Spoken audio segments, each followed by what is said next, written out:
Hi, this is Ramaji, and today I want to talk about self-inquiry meditation, part 2, how to do it, and I'm following up on part 1, the video part 1, which was an overview that included David Godman's summary from his study of Ramana Maharshi's teachings. And then I went on to emphasize that in order to do self-inquiry meditation correctly and effectively and successfully, you must isolate the I thought from all of the other thoughts. The I thought is the first person thought, and you must isolate that first person thought from the second person and third person thoughts. This may sound abstract, but it is not in the least abstract. If you have a relationship with another person, a friendship, your mother or father, boyfriend, girlfriend, husband, wife, so on and so forth, or your pet, your dog, your cat, your fish, they are other, they are second person. You are first person, you are I, they are second person, they are you. Third person comes into play when you and I are talking about somebody else or are in a group where there's more than two people, meaning more than me and you. So for me, I'm first person I, you're second person, and then the third person would be a third party, a third person in the arrangement, or it could be some other group that we would call them. So there's us and them. Us and them is in regard to groups of 3 or more, and that's third party. I can sit here and I can talk about them. I could talk about a group, a political group, a religious group, and describe them as them. Talking to you, and you're on the other side of this video listening. I do not have to know you for you and I to understand that I am talking to you and that I am the first person for me and you are the second person for me, and on the other hand, you are the first person for you and I am the second person for you. And we can be talking like this, or I can be talking and you can be listening, and we both know what we mean when we talk about a certain political group or religious group or whatever. We know that that is them, unless of course we belong to that group, you and I, in which case it's us. Okay. Hope that isn't too much verbal gobbledygook, but it's important to understand that this world that seems so complicated to us, so big, so vast, so complex, can really be reduced, at least the human world part of it, to those 3 persons. Every single person, everything going on in the world in relationship to me, to my I, to the I thought, actually, not my true I, but to the I thought, and I'll get into that distinction in a moment. But in relationship to my I thought, if I think I am the I thought, so conventionally in relationship to I or me, everything going on with people out there is second person or third person. It's a you or it's an us/they. That's the whole world. First person, second person, third person. That's it. That's all there is. So it's not nearly so complicated. You've got 3 categories of human relational experience. Just 3. And then you've probably had a situation where you talk to yourself. So you're creating the first and second person right there. Anyway. Okay, so the reason that you want to separate out the first person I thought is that is the only way you're going to be able to arrive at the essence or the basis or the foundation of the I thought, which is not a thought at all, but is a feeling. which is the I feeling. I call it the I feeling. Some people call it the feeling of being or pure being, but it's a feeling. And most people would agree that in some way or another, their sense of identity is based upon the feeling of existing, the feeling of being, the feeling of I am, the feeling of me. They may not be able to locate it exactly or describe it or whatever, but they feel it, and it's the basis of everything that they're doing. And if you remove the I feeling or the me feeling from a human body, you're either going to have a dead body or you're going to have a body in a coma. There is no way that once that feeling is gone that that person can function as a human being. So we think that thoughts are so important, and possessions and clothes and reputation and everything like that, but in fact without the me feeling or the I feeling, you're toast, you're history, you're gone. That body is vacated, and it's, like I say, in a coma, or it's now non-functional, i.e. dead. You may not have thought about that, but the me feeling or I feeling is the most important asset or possession or substance, capital that you have as a human being. Without it, the rest of your life, well, you wouldn't be around to experience it. So what could it be for you then? It would be a big nothing, because you're not in it. Like a movie without the main character cut out from all the scenes.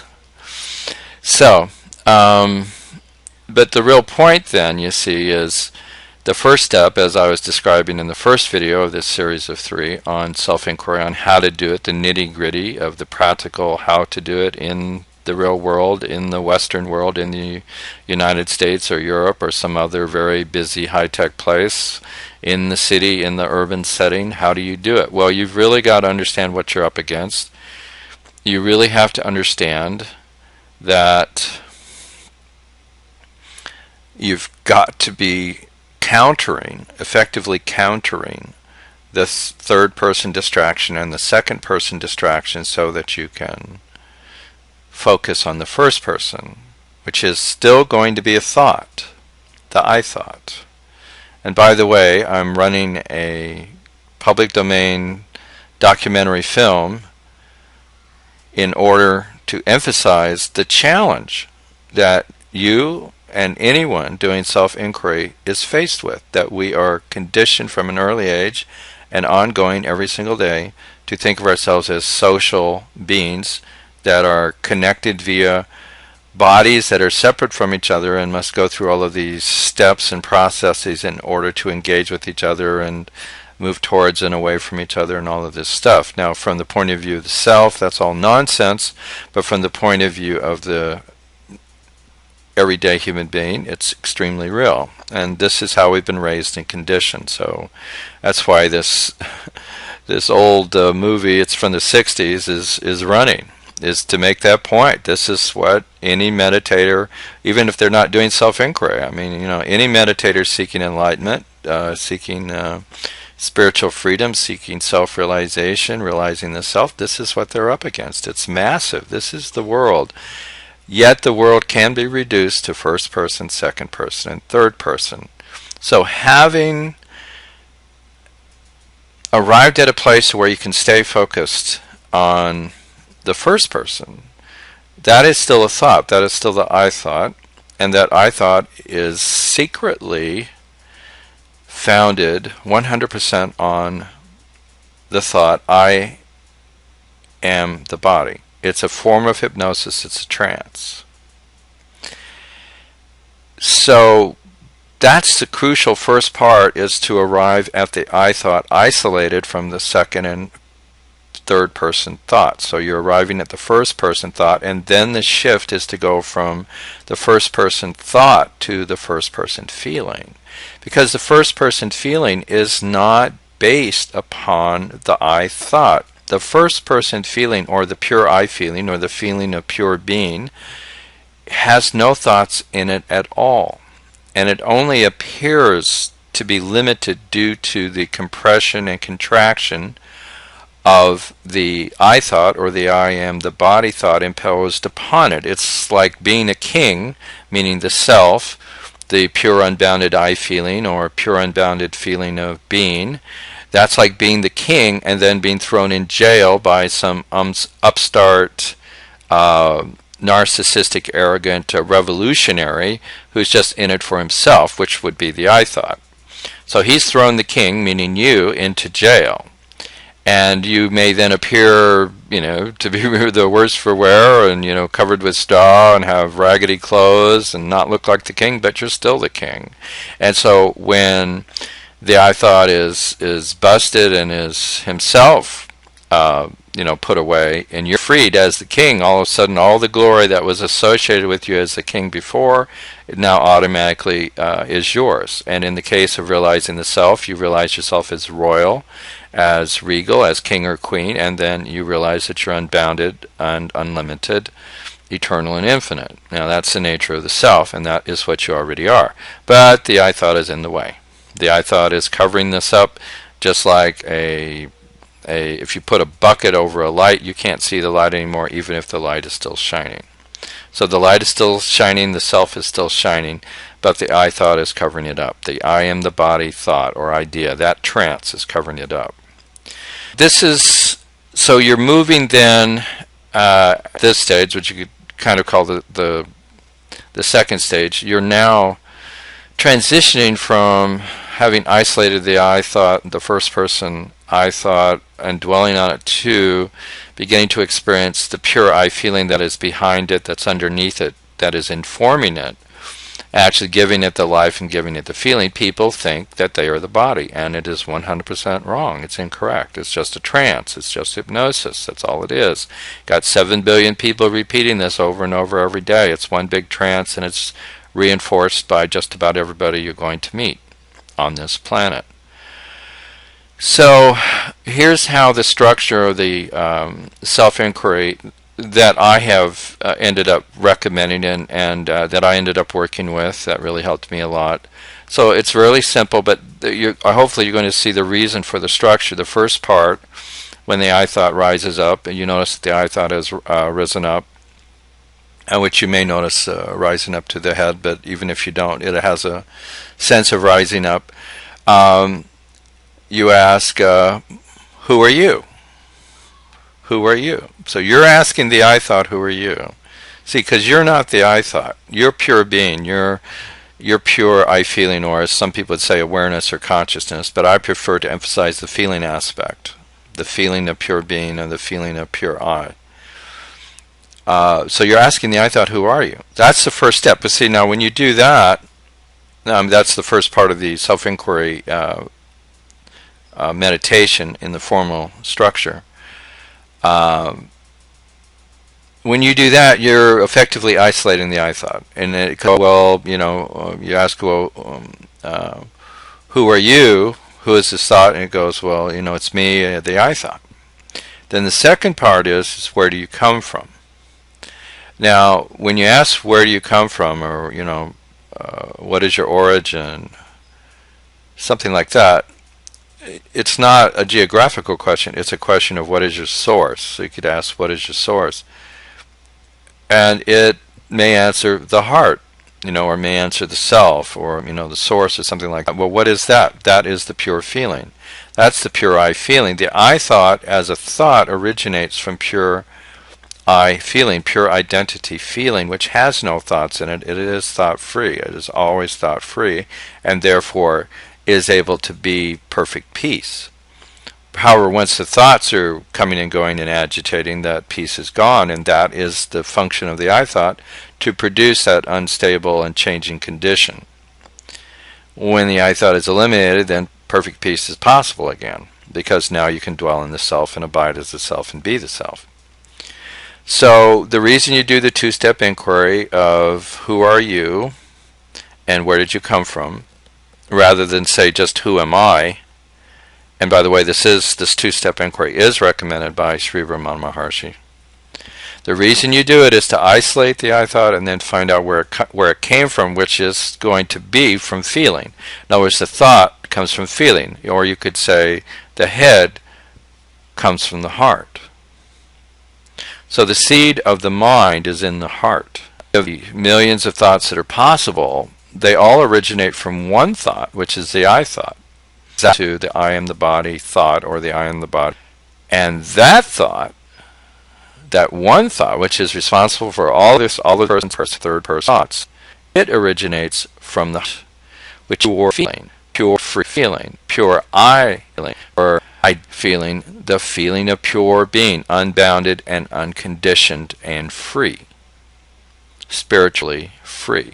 So that's why you do it. That's your ability to feel has been polluted by thought. So people think that their emotions are real.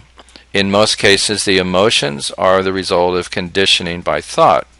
Whereas pure feeling, such as joy or happiness or peace, these feelings are arising from the self, the true self, meaning they're arising from the pure I feeling.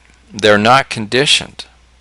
All of the good feelings that we want, they come from the self, from the pure I feeling, from the pure being, the feeling of pure being.